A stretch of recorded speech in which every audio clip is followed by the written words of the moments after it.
Welcome to the Front Porch Podcast, where we have intimate, intergenerational conversations to connect, build, and learn from each other.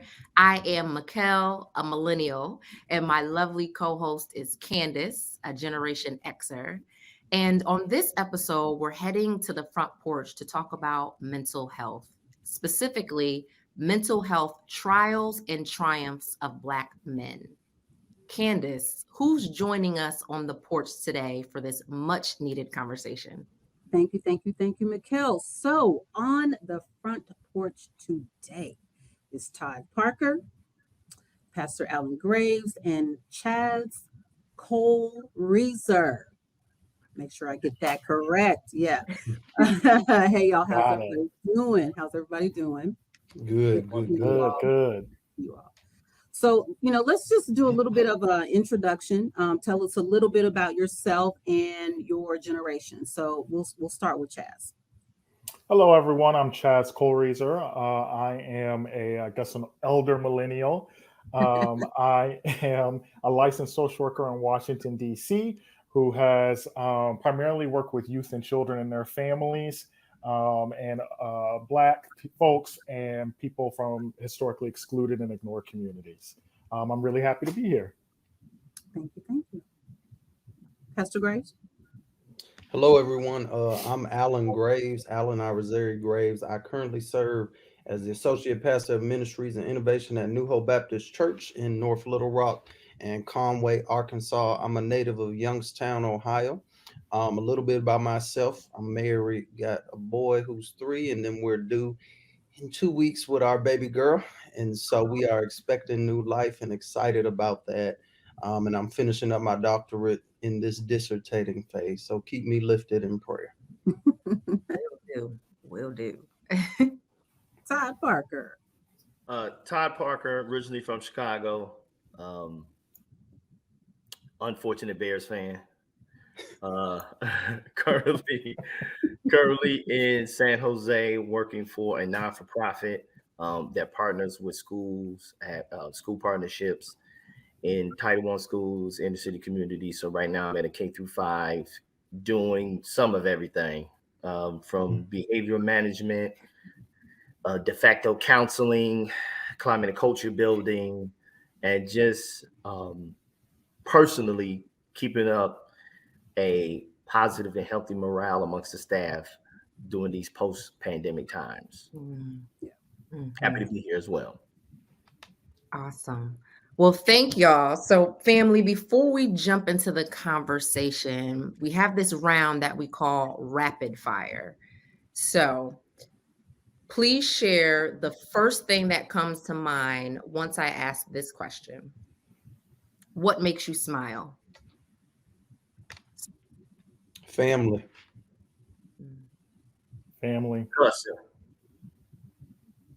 Say yours again, Todd. Cussing. Okay. Makes them smile. Okay. That was the unexpected answer. But honest. But it made us smile. Right. See? How about you, Mikkel? What makes me smile? Seeing other people smile. Legit, contagious. Yeah. Mm-hmm. What about you, Candace? Just life. I mean, just life. Living. It makes me smile. That's a good place to be in. Yeah. Mm-hmm. Thank you guys for that, the rapid fire. We are going to jump on into our topic today. We have, of course, some questions that we want to ask, and hopefully this conversation will just evolve organically. We are absolutely anticipating all of these pearls of wisdom from you all, but we do want to get started with just a basic kind of question around how you all define manhood, masculinity, and how those definitions really shaped who you are, or how those definitions or those descriptions really affect mental wellness. So just your definition, your description of manhood, masculinity.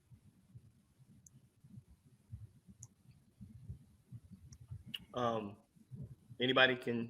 Yeah, go ahead, Ty. Yeah, jump on in. It's weird to even answer or listen to that question now, as I didn't say before, I'm more than just a Generation X. I'm an elder man. So I'm not even like an elder Gen X. I'm just an elder. And to hear the evolution of an answer like that, of a question like that, in my lifetime is mind-boggling. Like for me to work with some of the young men that I work with now and to help them get along, I so wish I had somebody. I know I wouldn't have it being a young, but I wish I had somebody with the wealth of what manhood could look like when I was 10, 11, 12. I'm coming, Gen Xers are coming on behind baby boomers where, again, my dad, older people around me, uncles and cousins, it was very black and white, very extreme.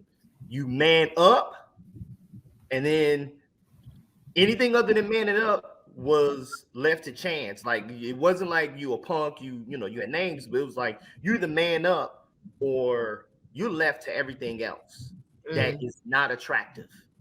So it took me to college to run into a guy a little bit older than me to ask me about manhood. And I thought I'd run down all the answers I was given and not shown, responsibility and all this other stuff. He was like, you could teach anybody to do that. You could teach a dog be responsible and even clean up after himself if you really wanted to. But what is a sustainable idea of manhood as you get older? And I felt so much unlike a man. I'm like, I checked when I got up this morning. I'm a man. And I did not feel like a man in front of this other man.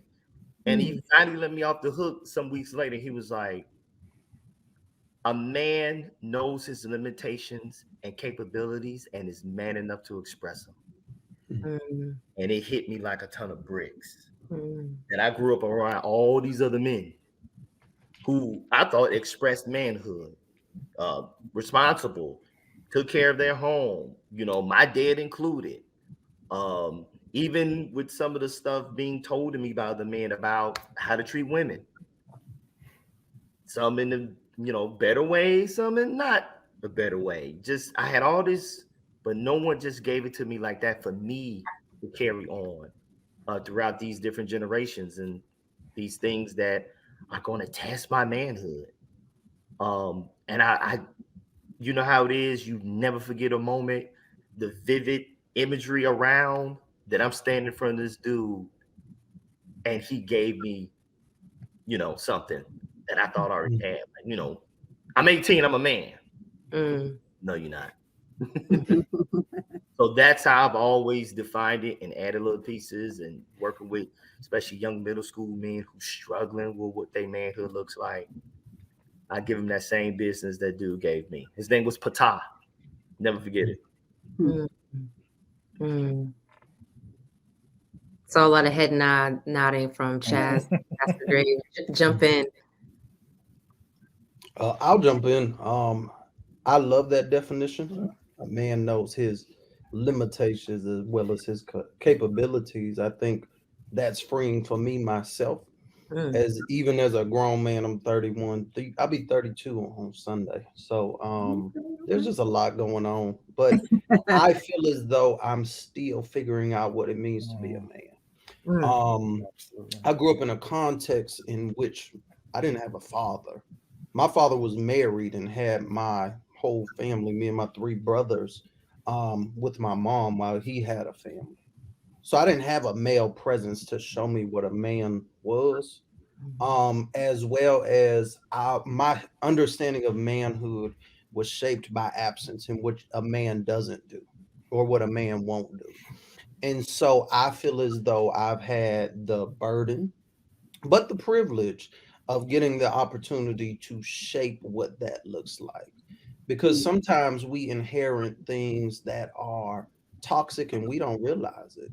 And so I think it's actually a blessing that I didn't have my biological father as an example to show me what manhood was, because he is not at all a good example of what that looks like. And so I was reading a book by Common, One Day It'll All Make Sense, and he was talking about blackness, and he said everyone has a unique way to show their blackness. And I think that same thing can be said for manhood.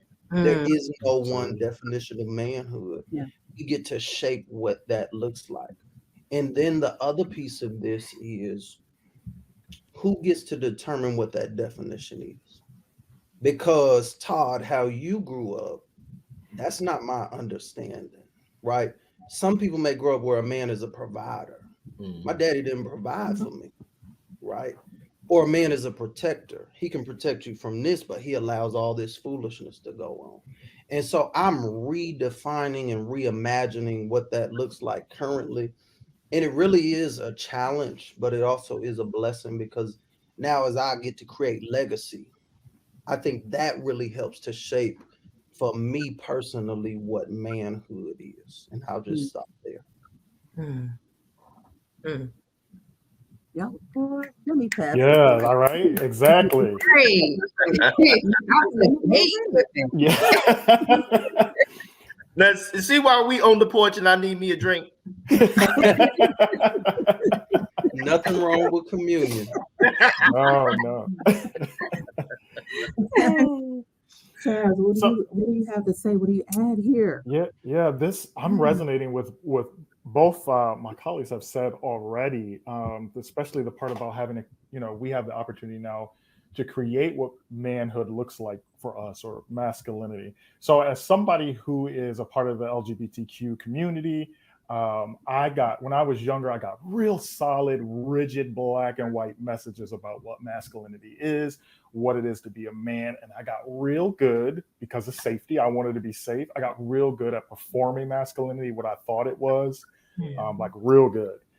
So now I'm at a point now where I am recreating what that looks like for me and doing my own research and my own, how do I want to show up?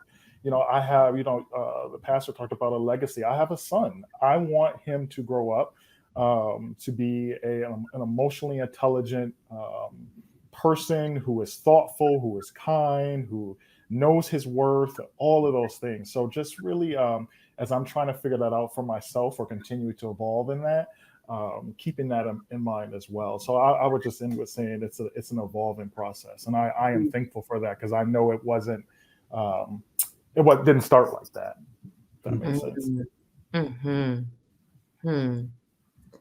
So powerful. So around this idea that you're leaving us off with on this question, Chazz, around evolution, around this idea of just lived experiences, around just growth, do you all think there is a difference between coping and healing?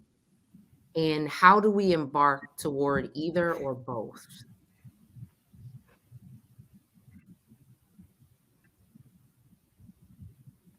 Say that question one more time. Of course.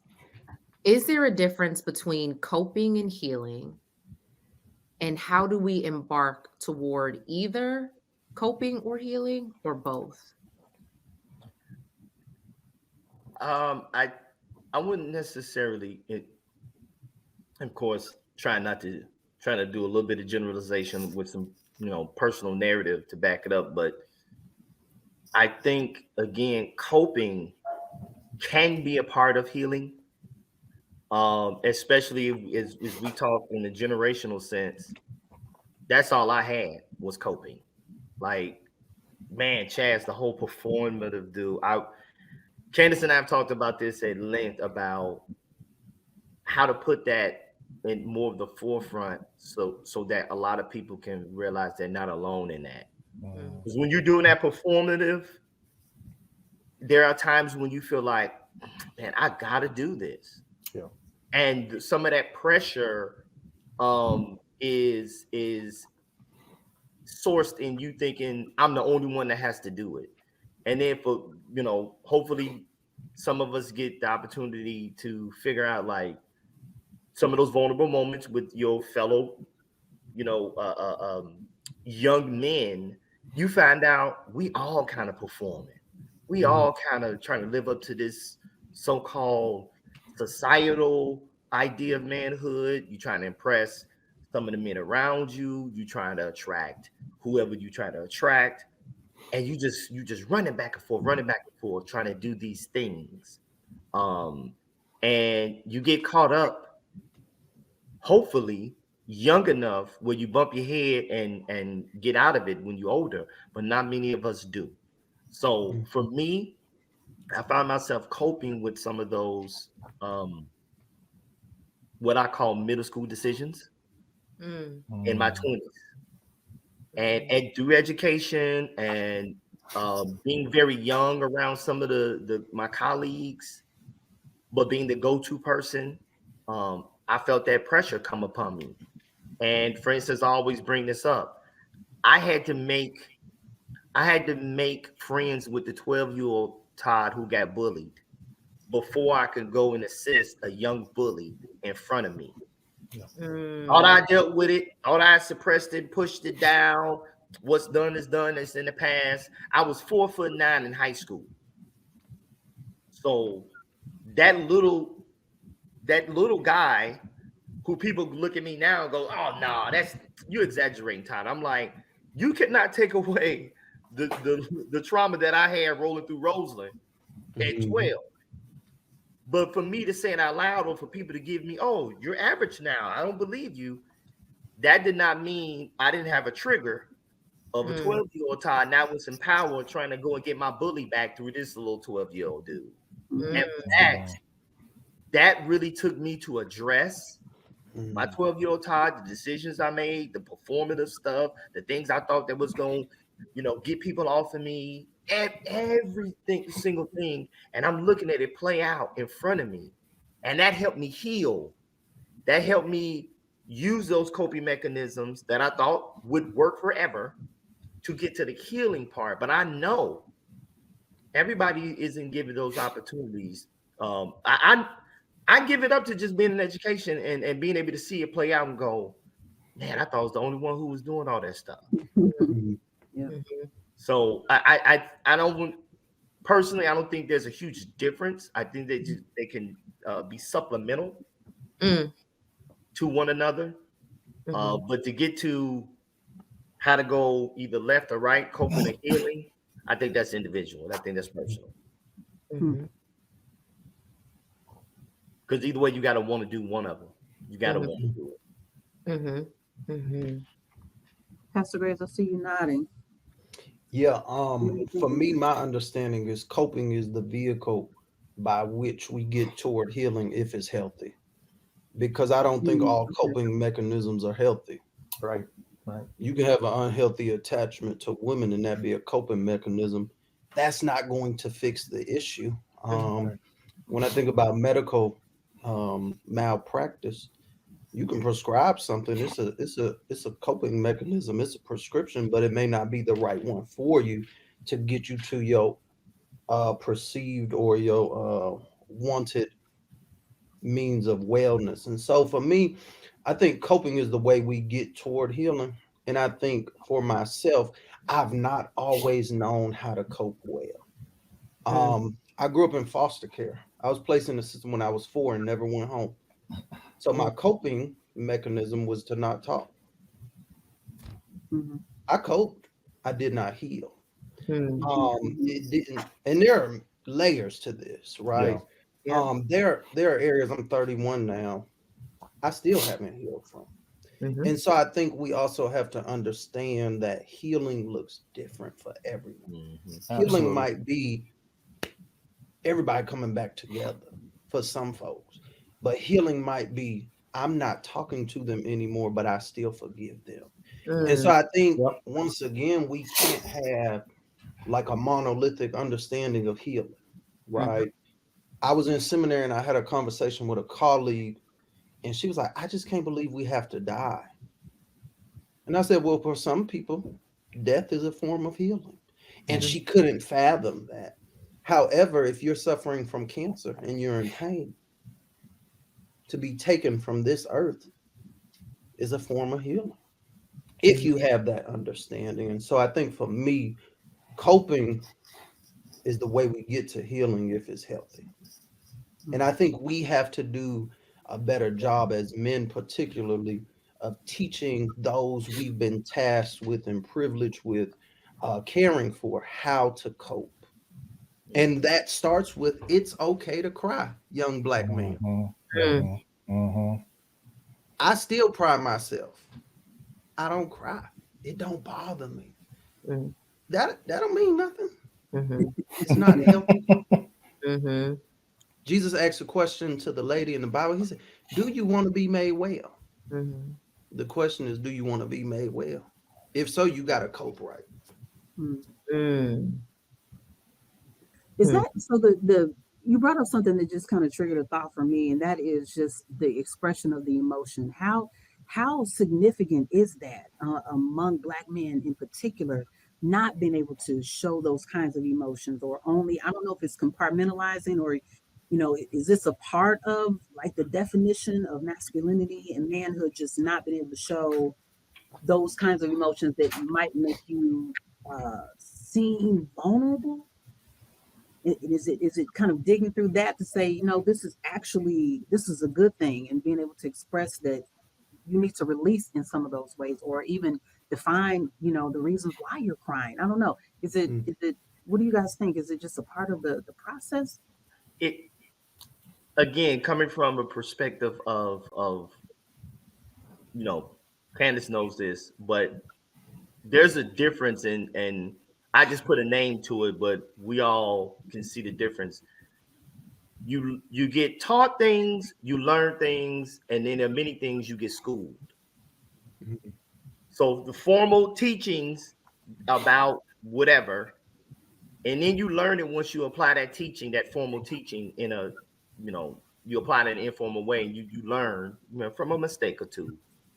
But then a lot of life lessons that get challenged when an adult or some people older than you say stuff, but then they don't live up to it or don't hold themselves accountable. That's when you get schooled. So in respect to your question, I had to learn how relative it is to express yourself as a man. And probably the biggest thing I can use is being an athlete.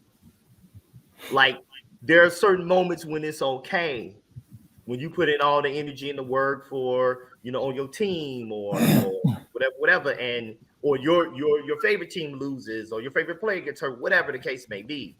So we have our relative ways of expressing our emotion, even if it includes tears. Like growing up thinking that the most masculine of all of your peer group is the football player, but then they cry in the championship when they lose in the championship game. Like that's okay. We learn and we get schooled that's cool. However, if you cry in various other arenas or due to any other situations, that's questionable. And you grow up thinking like, well, when is it okay? Like, I don't play football, but I feel the pain of not getting something I desired, being let down, rejected. There's a great book. I don't think I'm say the name correctly, but it's a compilation, I think, of some psychologists, and it talks about grooming a young boy's emotional intelligence. And I picked it up at a conference or something, and I go to it all the time when trying to deal with young boys showing emotions, letting them know it's okay, and letting them know by way of a man who's going through what they've gone through, like, I'm here for however you want me to respond to this. It could be listening. It could be helping to walk through it. It could be showing an embrace. Now, I know as an educator, you got to watch that. But sometimes it is whatever they want, however they want to express it. I got to be okay with whichever way, instead of trying to guide them. Hey, that's young men. A man's supposed to. You can cry now, but you can't cry tomorrow. Like, I stay away from any of that stuff that I was given, so they can still get a healthy dose of each, being taught, learning it, and being schooled. Yeah, I'm sorry. Is it okay for me to jump in? I was course. going to say, Candace, what you had asked earlier, and Todd, what you're saying is really resonating. I'm sitting on my hands here, so I don't like shout out over you all talking, but it is. I think there's some historical context here as well, right? Like we masculinity and what we're taught about masculinity comes from, in my opinion, a dominant culture that doesn't always include us. And it's, you're stoic, your individualism. I think that big piece is you're an individual. You're always in control of your emotions. You're not vulnerable.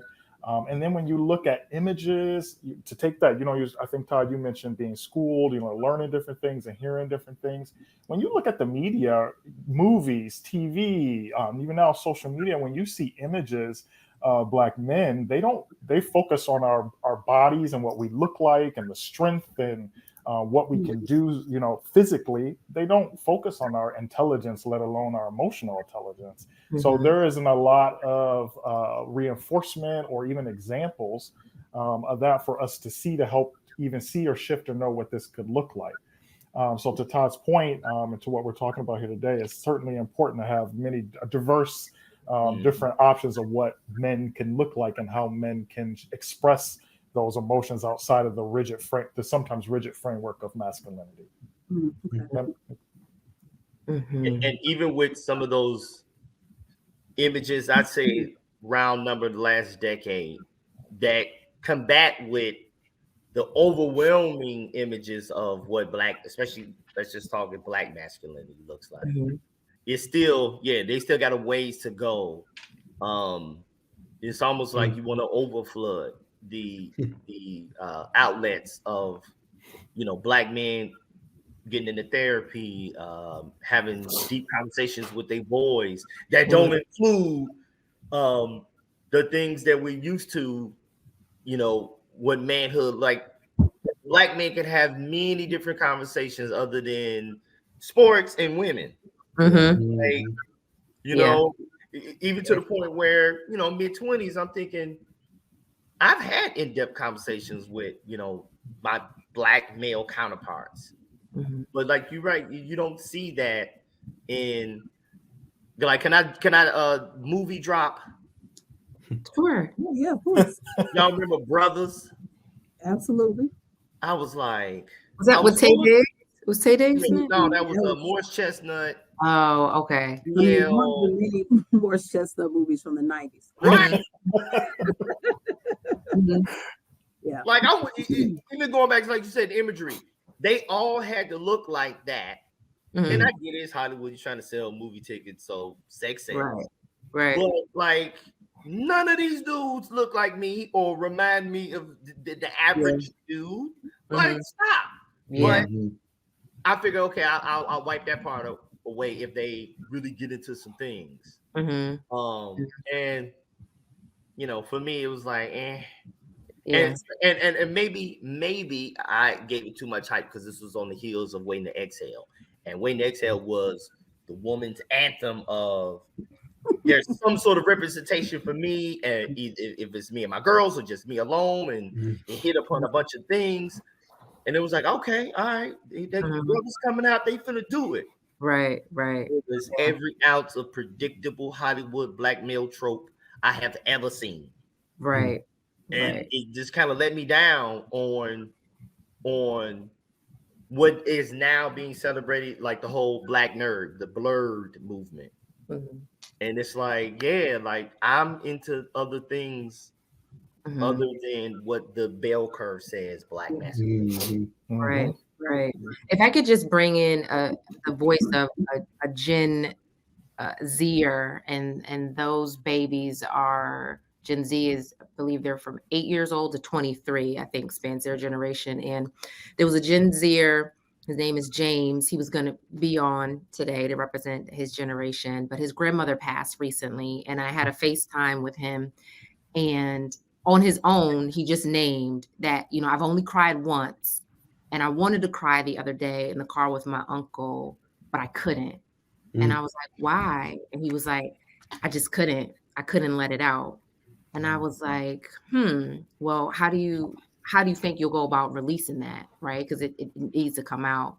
And immediately, speaking of coping, He said, once he gets once he gets his weed, that'll help him be comfortable enough or in the space enough to disown some of his feelings and then get the release that he needs. So just like looping it back to this idea of how you can express your emotions, what is acceptable, who deemed that it was acceptable for how Black men express their emotions, specifically crying, how we cope in unhealthy ways that may not lead you to the destination of healing, and how then that is perpetuated because he's also a father and he also has children, and how that just cycles generationally. And I think we got to be mindful that there's a risk attached to being vulnerable. And everyone cannot be trusted with your vulnerability. Absolutely. I think that's why we have people like Chazz. I'm a pastor. I can't afford to be vulnerable with certain folks because they just can't handle it. Right. It's certain family members. Don't post no pictures. Don't go live. Don't tell folks where I'm at. Because the truth of the matter is everyone can't handle that. But doesn't that perpetuate us suffering in silence though? I don't think so. I think it forces you to find safe spaces. So I'm intentional about constantly having conversations where I can get that out. I do have 2 counselors because it's certain stuff. I don't need a faith-based perspective. I do this every day. I don't want to go to my preacher counselor. He know my pastor. Even though I know you signed all those papers, it's still no. I need a total. You don't even know me. I'm your client, right? I'm in meetings with this guy. We have to keep that line. And so I think for me, vulnerability is risky. Know who to share with and when to share with them. And then know that not everyone you need to be vulnerable with. So maybe his uncle wasn't the best person to share with. Oh, yeah. But if he had another avenue for which to share, then that's healthy. Because we've seen historically where you share certain stuff and man, you don't hear the end of it. You tell your boys, man, this girl, she told me she ain't like me. Man, you still hearing about it today. Man, you remember she told you your shoes were messed like it's a revolving door. And I think we have to be mindful of that. And we have to point our young people particularly to places of safety.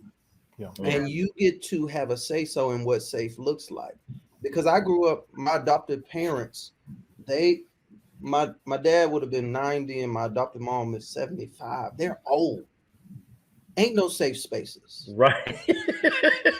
You don't shut doors in their house unless you using the bathroom or you getting dressed. It's my house. What's going on? Like that kind of thing. And I think that's where we're pushing back and challenging that it's dangerous for some people to be vulnerable. I mean, even thinking about the LGBT community, you can't share that you out with everyone, even in 2023. Absolutely. Yeah. So I think you have to be intentional about finding space and place where you can be safe. Right. I still have attention. I know we have to move. I just still have attention with that, right? Because I understand the difference between privacy and secrecy, right? Privacy, not sharing all the details because everyone doesn't need to know all the details, but here are the high level pieces that could possibly help you on your journey. And then here's secrecy where I'm holding that back. And by holding it back, I'm actually harming myself. And because the foundation of this country was based on the demasculation of Black men, the raping of Black women, and the selling of Black children, I caution this idea of you can't be vulnerable and it's not safe because this world was never safe for us. So how do we chip away at that so places are safe? Because we know folks of other races or persuasions, or maybe some of us, cry at the drop of a dime, are expressive in front of everybody.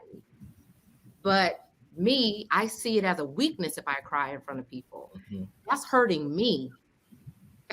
Like my emotions are safe inside of me and they should be able to be expressed in front of anyone at any time. And that's just my tension there. I hear you, Pastor Graves. Well, here's one caveat that I add to it. And definitely not take it away from the anecdote that you gave to what should, could, and would. But safe spaces are made by safe people. Mm-hmm. So in that car with the young man you said, he knows his uncle without the uncle ever knowing he's being watched for a safe space. So therefore, he knew, nah, I've been watching Unc while Unc ain't even thinking I'm watching him, and I know better. You know, the typical, hey, I'm gonna say on the record as an adult, a parent or an uncle or aunt, blah, blah, blah, that everybody's created equal. Don't treat people Hispanic or LGBTQ, don't treat them differently, blah, blah, blah. And again, the schooling is, I overhear you on the phone talking to your friend, man, this month. That gets stored, and I go, yep, ain't coming out. Yep, ain't gonna cry about my girlfriend breaking up with me. Yep. So I totally agree with you. Yeah. And all the historical facts about how we're somewhat programmed. I think going forward, somebody like me in my position as an uncle, I gotta be in the beginning intentional about making the space around me safe for whenever they say, and I was intentional about meeting up with my nieces and nephew back in Chicago on Zoom, especially when the pandemic hit. So I got a little group with them, and you talking about being vulnerable. I was like, I know they finna be like, oh, this is so lame. Like, I thought they was just gonna do it for me. Like, all right, come on, y'all, let's meet with Uncle Todd. But it turned into something. It blew me away. It's so great. I look forward to it. And they look to me as like, it's safe for us to talk and have these conversations with somebody who's been there, done that, and is not going to sugarcoat or patronize us. Yeah. And now it's much more genuine than the first two meetings, which were intentional. Now I definitely come and say, hey guys, just want you to know it's safe here with me. Right. I do better than that. But right. I took advantage of those moments when they had questions about some of our family history, some of those secrets, as you say, and I go, all right, y'all, I'm going to take a chance to be vulnerable and tell you why uncle or aunt so-and-so, or what I did when I was your age, and you didn't know, and but Pastor Graves is saying it like, we all have to watch who we can be vulnerable in front of. I'm compelled. So do you all think, and I think you maybe touched on this a little bit, but I just want to hear if there's more to add to this idea that there's definitely some transgenerational traumas that we kind of carry, and how that plays into our mental health wellness, our well-being. Like what are those things that we, generally speaking, that we've got to overcome? Like, we got to change the narrative about how we see mental health, mental wellness, the vulnerability, who are we in all of these different spaces and places? Like, what is that we might add, or what is that you all can add to that conversation or that thought process about how we actually change those narratives? Chazz, I see you nodding. Yeah, I had a ton of things popped up. This is one of the questions that kind of stuck with me. I think you asked, like, how do we change these spaces? And Todd was talking a little bit about this, or how I do think it is us modeling and showing that we can have these conversations. We're open, or even, I don't understand this completely, but I did some research, or I watched this show to get this perspective. Even saying that kind of stuff out loud lets other people who are watching and paying attention know, okay, I might could talk to him. I might could talk to her about and follow up about this. I'm gonna see if she or he says this again.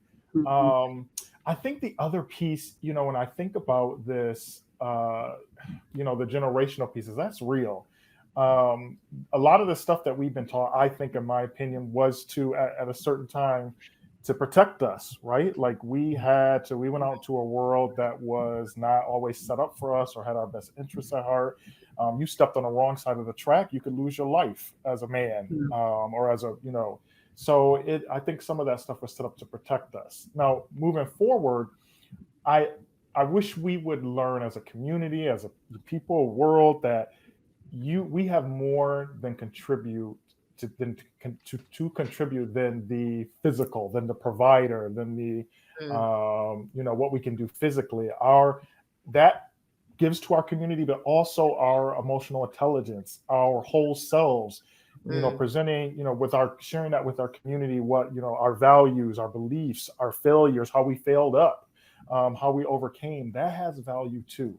Mm. Feeling sad, showing that full range of emotion Mhm. Mhm. has value to our community. Does that make? I don't know if that Mm. makes sense. Oh mm, Oh, yeah, dude. absolutely. Yeah, yeah, yeah. That absolutely makes sense. It made me even think about just the way in which, and you all touched on this, the way in which Black men are perceived and have been perceived, portrayed in media, in TV, movies, through music, the the over sexualization even of Black men, and how that probably plays or has a part in how, I think, maybe in how Black men in particular see themselves, in the community, the ways in which it's defined, and the masculinity is defined, and the heteronormativity is defined. Like, all of these things are defined, and it's portrayed, and we see it, and especially with the younger generation, who are just inundated with Yeah. images of whatever celebrity, whatever person, whoever person that they think is the coolest, the best, the most masculine, Yeah. it hype that is, the whatever the words are. And, mhm, and I just see that play out so often. And it's like, when do we start to break those Mm. cycles, and present something that's different, as you said, Chaz, a different image and a different narrative of who we are. One. Yeah, I think Uh, oh, go ahead. one of the things I've done to be intentional about shifting that narrative from someone who don't cry to a son who is emotional. He's just an emotional being. He's 3. He's learning emotions. Yeah. And so Yeah. I'm trying to create patterns of excellence for him. So how does that make you feel? He loves trucks. If you could hit him, he won't care. Now, if you take that truck, oh, it's the end of the world. And so, how does that make you feel? Why do you feel that way? Yeah. Right? Expanding language around this. There's more than just the angry and sad, right? Mhm. Thinking Mhm. about that, I think it's also allowing our kids, they don't just become adults when they're 18, like creating patterns of wholeness. I never mm, forget, it was this year. My wife has this big thing. She wants a 6-month picture and a year picture. Not me, but okay. So it came up for school pictures at school. My son didn't want to take the picture the first day. All right, we'll try makeup day. Makeup day comes, he is not having it. Like, he is like falling out, like embarrassing. And I'm like, okay. And my wife is losing it. I said, well, maybe he's having a bad day. And she's like, no, he's not. He's not. Okay. So I go up to school. I try to calm him down. It's clear he's not doing this. I said, hey, listen, I'm gonna check him out. I gave a 2-year-old at that time a mental health day, right? mm, Let Awesome. him, they have bad days just like you and I. We Mhm. mhm, just have an allotment in which we can take it and still get a check for it, right? Right. And Mhm. so, how do we create patterns of wholeness and excellence for them, right? Now, mm, you can't do that every time. mhm, Some stuff you've got to deal Yeah. with, but there are certain elements and areas in which you're having a bad day, and it's okay. You're Yeah. gonna have bad days. Yeah. mm, This is bothering you. You may not even know why, but let's try to figure this out. So that's Yeah. what I've done specifically with my own child, and then also with the young people that I work with. Um, the boy today at court, I was like, "What do you think?" I don't know. I said, "That's okay, but let's try to think about this." So we're meeting on Monday so he can have some time to talk about what he felt, what mm, could have been, what is his plan to move forward. And we mm, can't rush people into wholeness. I think that's important because mm, it's like the slave master. They trying to beat you to get the job done. And sometimes we don't realize we're putting more pressure on children by trying to rush them into something that they may not be ready for. Absolutely. We medicate our children doing that too. And I don't think we want to have that conversation, or we do the opposite and say, just pray about it. And I'm a ministry professional and I believe in the power of prayer, but that's not all. And so it's a more holistic perspective that I think we need to have when we approach mental wellness. And I've been guilty. I think language is important. Absolutely. Mental illness is the language I used until a couple years ago, as if that's a definer of that entirety of that person, but it's not. Right? That's your mentally ill uncle. Or we say that's your retarded cousin. You know how we do? They slow. Like that's who they are, but that's not who they are. Looking at the humanity and the inherent dignity of each individual, I think is so important for us. Yeah. And that's just not like for some, I think that's important for all of us. Yes. Absolutely. You know what? Segue into the original thing that you asked, Mikhail, is I liken it to how sometimes I have conversations and I say 5x plus 3. Where were we when we hit that algebra phase where we looked at 5x plus 3 as an answer and was like, no, that's 8x. No, it's 5x plus 3. Until you find out what x is. And you just, your brain couldn't handle it because everything had to be solved in neat in a little package. Yeah. Yeah. And when it comes to the language and what all of you all saying, for me, again, by necessity, when, you know, in the position I'm in, and a lot of times as a coach, I end up being the uncle, the older brother, the counselor. I'm not trained for that, but I just pull from whatever kind of experiences I have. But basically, listening. That's a great cornerstone. That's different from hearing someone. Come on now. Come on. Because if I hear you, especially from where we have been, you know, again, trained, as men, you're supposed to solve it, put a neat little package, don't bring it up again. Look what I did for you, give you my kudos, I'm dead of the year. You know, as much as it could be thought as a little tongue-in-cheek, little jab, but with my dad, Christmas presents, birthday, you ate, you had a big and growing up in Chicago, you had heat. I'll win all year. Like what? That's your Christmas gift and your birthday present, all wrapped into one on a daily basis. So I need not try to have those type of conversations that unfortunately I have with my boys, believe in everything that they say. And none of us, all of us ignorant. But I can't get nowhere with you. My birds and bees conversation literally lasted 5 minutes in the car while he turned down the talk radio. That was it. There ain't no questions afterwards. There's no follow-up. It is no, let me tell you how I grew up, son. It was, you better not get caught. And that was it. Everything else, I got schooled. So the part about I heard you, you know, it was addressed, and that's it. That's the thing of the past. That is antiquated. If we talk about being progressive, and listening means I'm just listening. And we may have to live with 5x plus 3 right now. And I'm going to continue this safe space by saying, when we figure out X, we can solve for it, but it may not be the day while you just dumping out stuff out your heart, asking questions. Why is this and why can't I don't know. You know, I don't have all the answers as an older person, as an older man in front of you, as an older Black man. Just I'm listening though. I'm listening. Goodness, I do not want to end the time. We have so many things we want to ask. I mean, I can I just say I do want to just get this one question in. I know we're running short on time, but I want to ask this question because I know that this is a challenge in the Black community, especially for us.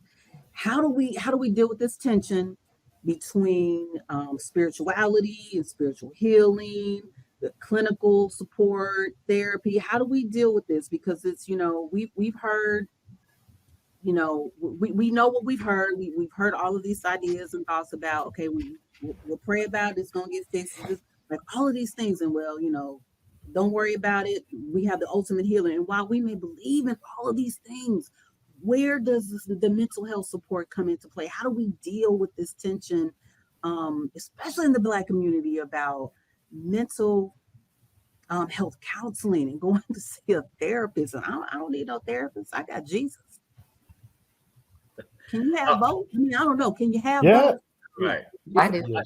Yeah, absolutely. Here's what's crazy about you asking that. Talking to a colleague, of course, all educators, and she mentioned, well, yeah, Todd, you're so great. I think you're a great addition to our staff and what have you. And we just need more men in education. How do we do that?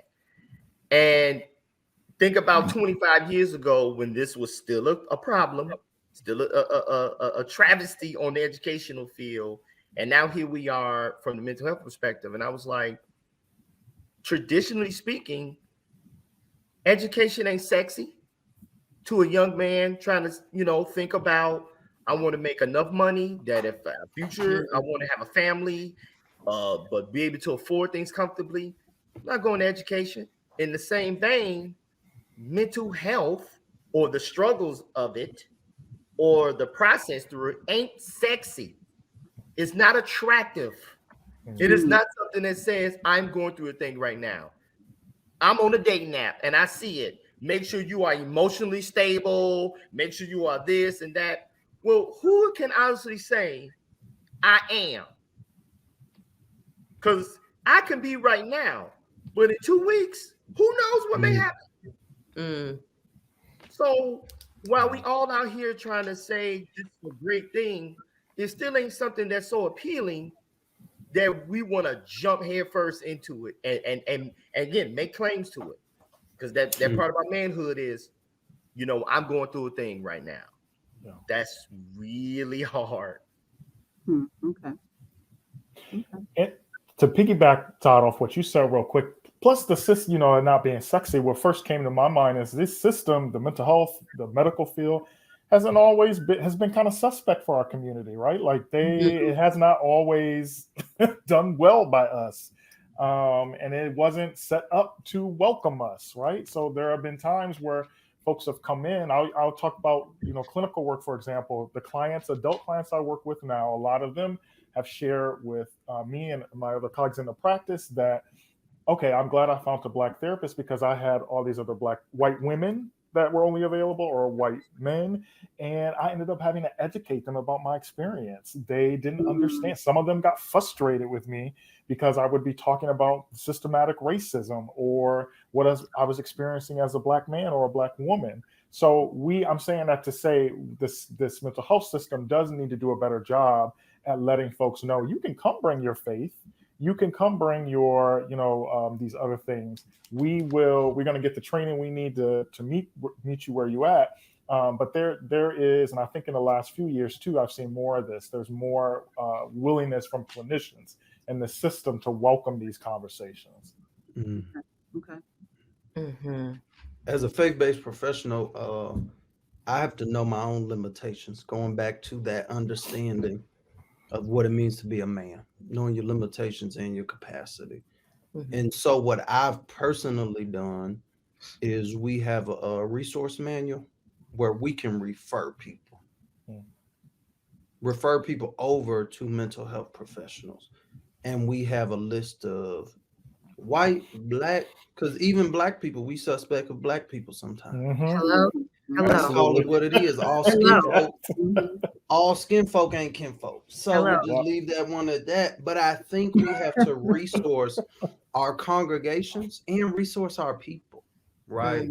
And so you may have mental health counselors in the foyer after church with their card.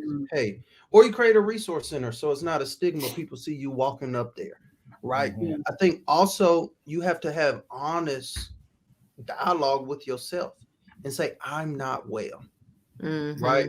what I have done in the past is no longer working. Prayer might have worked last time. Baby, listen, some things you're going to need more than prayer, right? My daddy died when 2014. Y'all, I believe in God. I was in school to be a pastor, and I had to drop out of school because I was not well. And the church could not help me.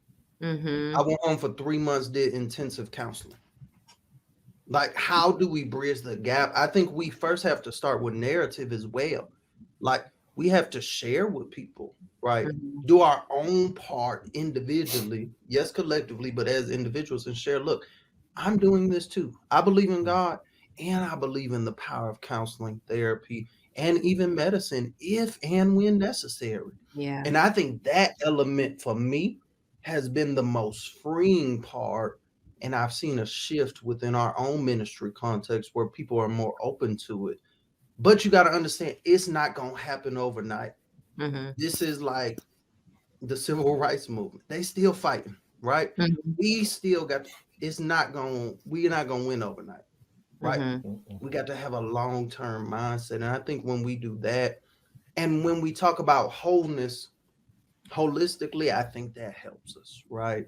Because it's not okay to just be spiritually well and you mentally anguished.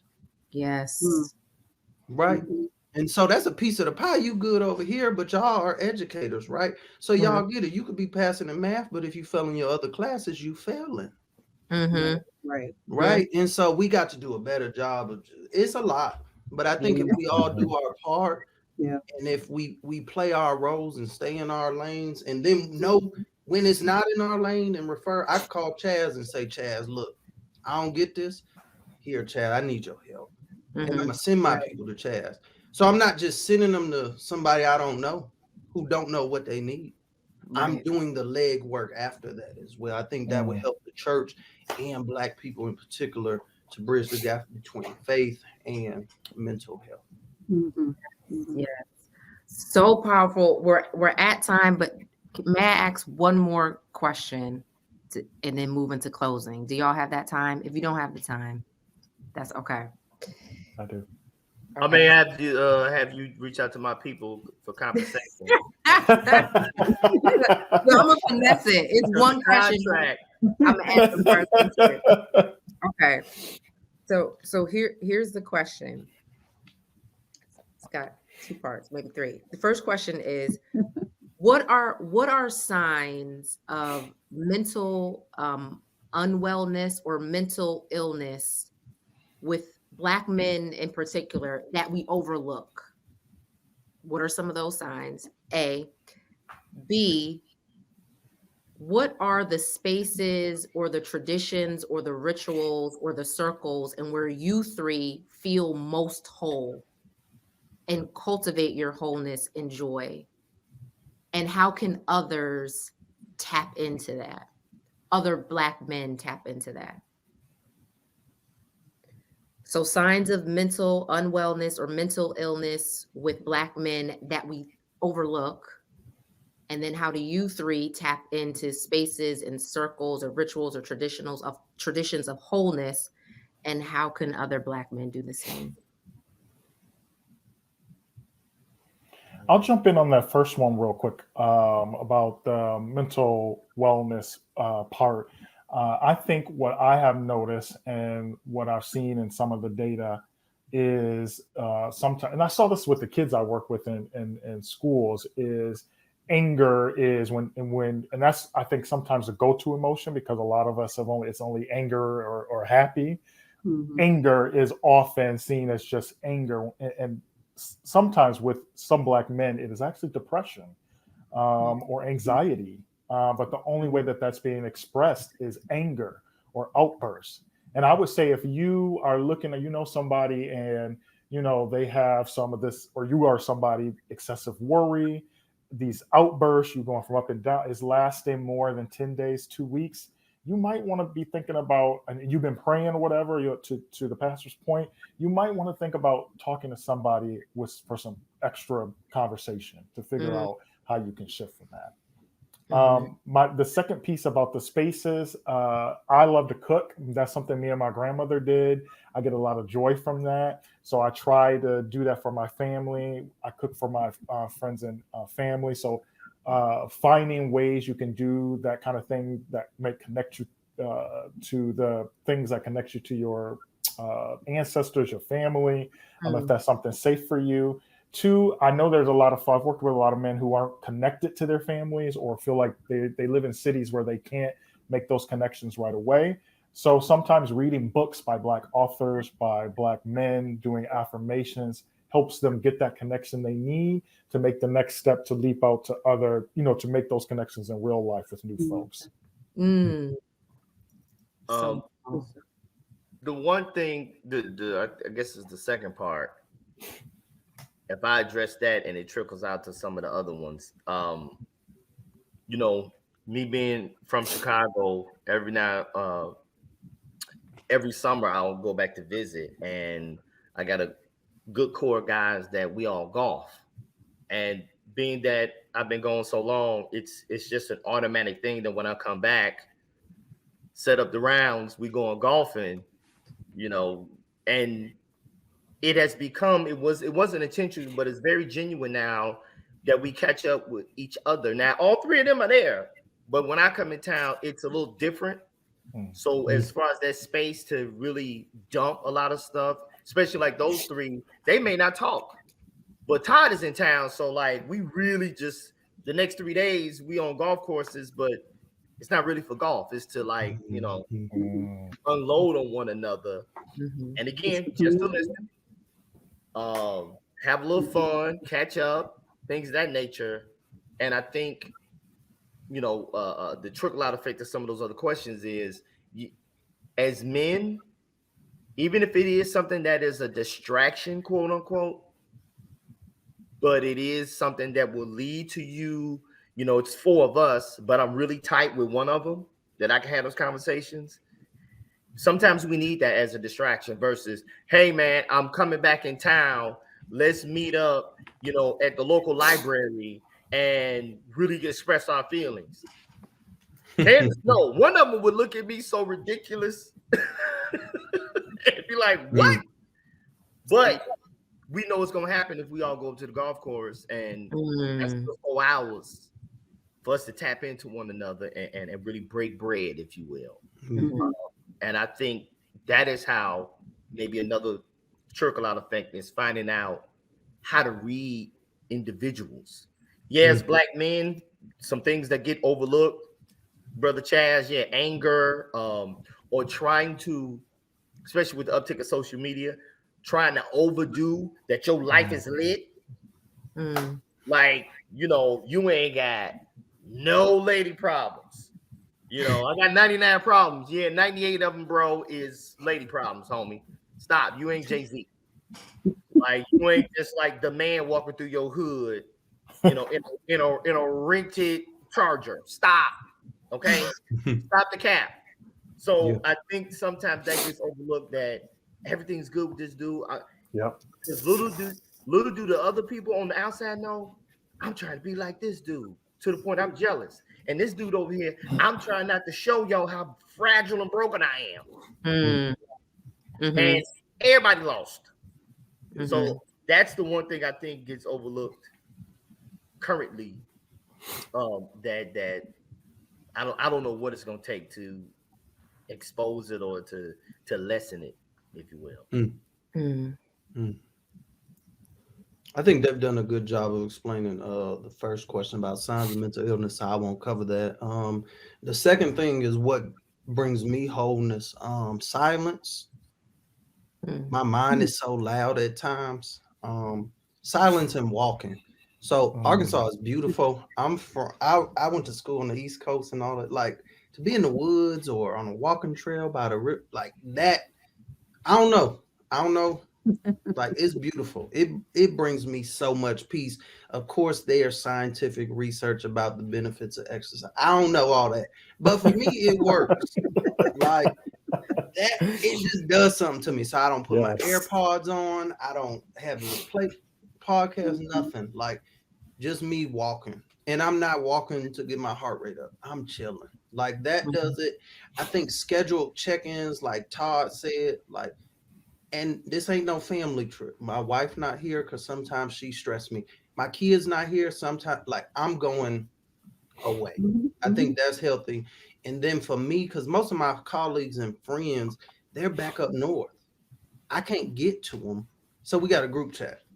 And Lord, I cannot share the screenshots. But it's therapeutic to get it out, right? Like you can't y'all see Pastor Graves screenshots, y'all be like, but like, yeah, it's that provides me therapy and healing. And I think the other piece of that is I know them so well and they know me that they can say, even through text, you okay? Right? Or where you been? I know you have a rhythm. You send something every 3 days. Where you been? What's really going on? Right? I can't get back to Ohio. That's 15 hours away where they at. But I can connect with them and it'd be something random and it'll bring us joy. And I think having those circles and spaces is what really brings me joy, even if it is virtually. I love that. I love that. Can I say one more thing? Just because Pastor Graves, you brought up joy.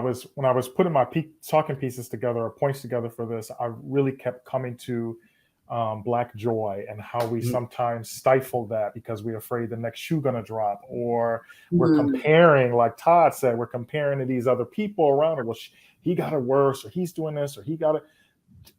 Just enjoy, find ways to find you some little piece of joy, whether that's you found a penny on the ground, you got a surprise call, you got Chipotle for lunch, something. Don't welcome the joy that is showing up, that everyday joy that's showing up in your life. I think that will help with balancing out everything else that's going on. That helps for me. I know I've noticed it's help for other men, women too, folks, people in general. Finding those little, don't stifle it. Let it. It's okay. Even if the shoe is going to drop, it's going to drop. But you having that joy is not going to go away. So I love that. I love it.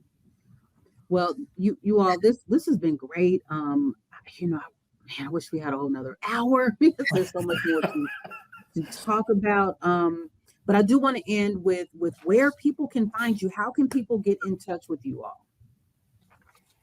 Pastor Graves, how about you tell us? How can folks get in touch with you? I'm young, but I'm not really techie. So just find me on Facebook, Alan Irizarry Graves. Or you can find me on Amazon. I have a book called A Quest for Belonging, Overcoming Abuse, Abandonment, and Identity Crisis, in which I share my story through foster care and how all of that has impacted me now as a father. That's on Amazon. That's it. I'm real simple. Okay. Yeah. I love it. Say the name of your book again, Pastor Graves. It's called A Quest for Belonging, Overcoming Abuse, Abandonment, and Identity Crisis. We will absolutely make sure to link the book for all of our listeners. Yes, ma'am. Thank you. Chazz. I'm so glad you said that, Pastor Grace, because I'm really just on Facebook and LinkedIn, and I don't post.